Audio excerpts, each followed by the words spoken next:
आपका इस वीडियो में बहुत बहुत स्वागत है। आज हम चर्चा करेंगे पदार्थ की प्रकृति पर। हम अपने आसपास कई प्रकार की वस्तुएं देखते हैं, जैसे फल, कपड़ा, पत्थर, हवा, कुर्सी, टेबल इत्यादि। इनमें से कुछ वस्तुएं प्रकृति से सीधे प्राप्त होती हैं, जैसे फल, पत्थर, हवा आदि, और कुछ मानव द्वारा बनाई जाती हैं, जैसे कपड़ा, टेबल, कुर्सी आदि। विभिन्न वस्तुएं किससे बनी हैं, इस पे बात करते हैं। आप जानते हैं कि कुर्सी प्लास्टिक, लकड़ी या लोहे से बनाई जा सकती है। यहाँ कुर्सी एक वस्तु है और प्लास्टिक, लकड़ी, लोहा आदि पदार्थ है। इस उदाहरण में हमने जाना कि वस्तुएं किसी एक ही पदार्थ से बनी हैं, किंतु यह आवश्यक नहीं कि वस्तुएं एक ही पदार्थ से बनी हों। ये एक से अधिक पदार्थों से भी बनाई जा सकती हैं, जैसे घर बनाने के लिए सीमेंट, रेत, ईंट, लोहे आदि पदार्थों का उपयोग किया जाता है। ये लिस्ट देखिए, इस सारणी में जो है वस्तु का नाम और निर्माण में लगने वाले पदार्थों के नाम कुछ लिखे हैं, कुछ खाली हैं। अपनी कापियों में खाली वाले को भरेंगे। इसके बाद पदार्थ की अवस्थाओं की बात करते हैं। तो पदार्थ की 3 अवस्थाएं होती हैं, ठोस, द्रव और गैस। ये भी एक खाली जगह दे रहा हूँ मैं। इसमें आपको अपनी कॉपी में लिख के ठोस, द्रव और गैस तीनों अवस्थाओं में पाए जाने वाले जो प्रकृति से हमें मिलते हैं पदार्थ, उनका नाम लिखते हैं। अब ये बात करते हैं पदार्थ किस प्रकार समान है। क्या ठोस, द्रव एवं गैसों को हम देख, स्पर्श व महसूस कर सकते हैं? पदार्थों को हम इस आधार पर वो कर सकते हैं, क्या हम इसे देख सकते हैं, क्या हम इसे स्पर्श कर सकते हैं, क्या हम इसे महसूस कर सकते हैं। हमने देखा है कि पत्थर, पानी तथा हवा परस्पर किस प्रकार समान या किस प्रकार भिन्न है। ठोस तथा द्रव को देख, स्पर्श तथा महसूस कर सकते हैं। हवा को हम देख या स्पर्श तो नहीं कर सकते, किंतु महसूस कर सकते हैं। तो क्या ठोस, द्रव व गैसों का आकार निश्चित होता है? विभिन्न आकार के बर्तनों को हम लेते हैं और उसमें अगर पानी डालते हैं, या इस तरह कहें, पहले हम ठोस को देखते हैं। पत्थर के टुकड़े को टेबल पर रखिए, वह उसी जगह स्थिर रहता है, उसके आकार में किसी प्रकार का परिवर्तन नहीं होता, अर्थात ठोस का आकार निश्चित होता है। अब एक गिलास में पानी लेकर उसे क्रमशः विभिन्न आकार के बर्तनों में डालिए। क्या हर बर्तन में पानी का आकार समान है? अंतिम बर्तन के पानी को टेबल पर उड़ेलिए। हमने देखा है कि पानी का आकार बर्तन के आकार के अनुसार बदलता है तथा उड़ेलने पर बहता है। ऐसे ही सभी द्रवों का आकार परिवर्तनशील होता है तथा वे बहते हैं। गैसों का आकार द्रवों के समान ही परिवर्तनशील है एवं वे भी बहती हैं।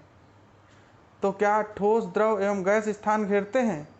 आपके बस्ते में रखी आपकी किताबें बस्ते के रिक्त स्थान को घेरती हैं।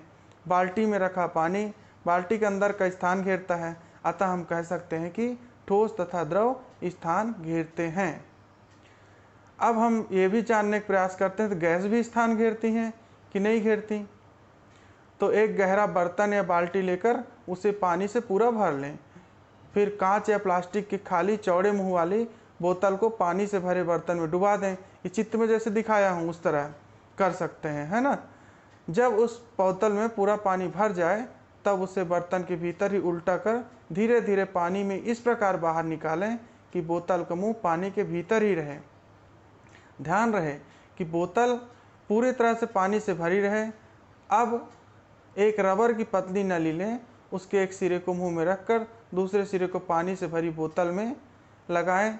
मुंह में रखी रबर की नली के सिरे से धीरे धीरे हवा फूकें। हम देखते हैं कि हवा बुलबुलों के रूप में बोतल प्रवेश करता है तथा बोतल में पानी का तल हवा द्वारा स्थान घेरने के कारण नीचे उतरता है। इससे यह निष्कर्ष निकलता है कि हवा स्थान घेरती है। अतः गैसें भी ठोस तथा द्रवों के समान स्थान घेरते हैं। अब ये सोचते हैं कि क्या ठोस, द्रव एवं गैसों में भार होता है? भार मतलब वजन। आपने अनुभव किया होगा कि एक बड़ा पत्थर छोटे पत्थर की तुलना में अधिक भारी होता है। पानी से आधी भरी बाल्टी की तुलना में पूरी भरी बाल्टी अधिक भारी होती है। अब गैस के लिए हम ये कर सकते हैं कि 2 फुग्गे फुलाकर उन्हें धागे से अलग अलग बांध लें। अब एक पतली लकड़ी के बीच में धागा बांधकर एक तराजू बनाओ, दोनों फुग्गों को तराजू के दोनों सिरों पर इस तरह लटकाएं कि तराजू संतुलित हो जाए। अब एक फुग्गे की हवा धीरे से निकाल दें। जैसे जैसे हवा निकलती जाएगी दूसरे तरफ का फुग्गा नीचे झुकता जाएगा। इससे स्पष्ट होता है कि फुग्गे से हवा निकलने के कारण ही फुग्गा हल्का हो गया है। अतः हम कह सकते हैं कि हवा में भी भार होता है।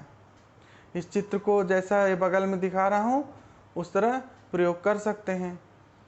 अब हम ठोस, द्रव एवं गैस के गुणों के आधार पर अंतर कर सकते हैं, है ना। सभी पदार्थों का भार होता है तथा वे स्थान घेरते हैं।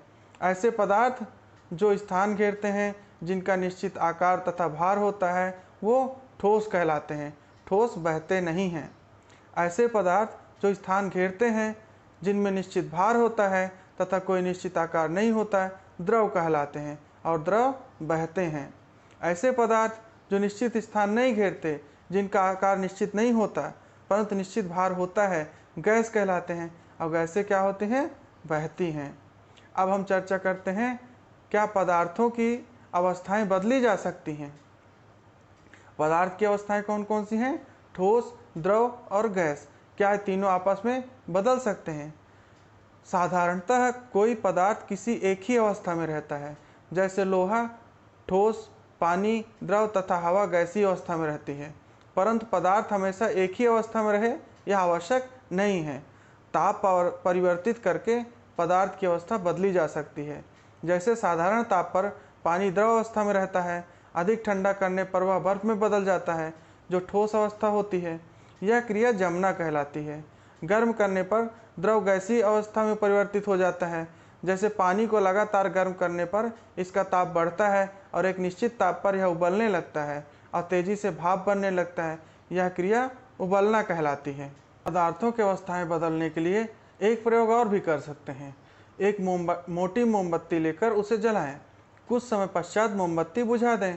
आप देखेंगे कि मोमबत्ती के बुझते ही सफ़ेद धुआं ऊपर उठने लगता है। इस धुएं के पास एक जलती तीली ले जाएं तो मोमबत्ती पुनः जल उठती है। इससे स्पष्ट होता है कि मोमबत्ती के बुझते ही जो सफ़ेद धुएं की लकीर ऊपर उठती है वह मोम की वाष्प है।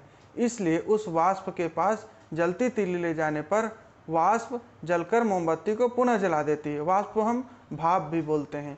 इस प्रकार हमने देखा कि मोम ठोस, द्रव तथा गैस तीनों अवस्थाओं में पाई जा सकती है।